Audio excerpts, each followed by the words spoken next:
తెలంగాణ వ్యవసాయ రంగం రాష్ట్ర ఆర్థిక వ్యవస్థకు వెన్నుముకగా నిలుస్తుంది. ఎన్నో సవాళ్లు ఎదురైనప్పటికీ మన రైతుల అపారమైన కృషి, కాంగ్రెస్ ప్రభుత్వ సమర్థవంతమైన ప్రోత్సాహంతో రికార్డు స్థాయిలో ధాన్యం దిగుబడి సాధించింది. కాళేశ్వరం నుంచి చుక్క నీరు రాకపోయినా ప్రకృతిపరమైన వర్షాలు, శ్రీరామ్ సాగర్, కాకతీయ కాలువల వంటి వనరులతో రైతులు పంటలు పండించారు. ఇది రైతన్నల ఆత్మవిశ్వాసానికి, సీఎం రేవంత్ రెడ్డి గారి పట్టుదలకు నిదర్శనం. మరొక వైపు కాంగ్రెస్ ప్రజాప్రభుత్వం మన ధాన్యాన్ని ప్రపంచ మార్కెట్ కి పరిచయం చేస్తూ రైతులను గ్లోబల్ లీడర్స్ గా నిలబెడుతుంది. కాకినాడ పోర్ట్ నుంచి 8 లక్షల టన్నుల బియ్యం ఎగుమతికి ఒప్పందం కుదుర్చుకుని ఇప్పటికే ఫిలిప్పైన్స్ కు 30,000 టన్నులు సరఫరా చేసింది. అలాగే మలేషియా, ఇండోనేషియాతో పాటు కొన్ని ఆసియా దేశాలతో చర్చలు జరుగుతున్నాయి.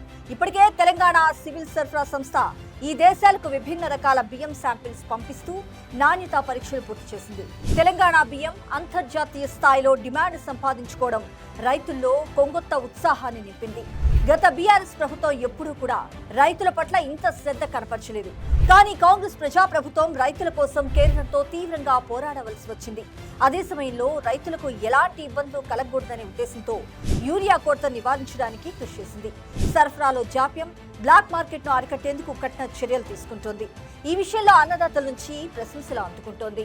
మరోవైపు ఒకప్పుడు గిట్టుబాటు ధర కోసం ఎదురు చూసిన తెలంగాణ రైతు ఇప్పుడు ప్రపంచ మార్కెట్ కు తన పంటను పంపే స్థాయికి ఎదిగాడు. ప్రభుత్వ సుస్థిర విధానాలు, రైతుల శ్రమ కలిస్తే ఎలాంటి అత్యద్భుతాలు జరుగుతాయో తెలంగాణ ప్రజా ప్రభుత్వం నిరూపించింది. సరైన ప్రణాళిక, తగిన ప్రోత్సాహం ఉంటే వనరులు తక్కువగా ఉన్నా సరే అత్యున్నత దిగుబడులు సాధించవచ్చని 2024-25 సంవత్సరపు సాగు దిగుబడుల గణాంకాలు స్పష్టం చేసినాయి.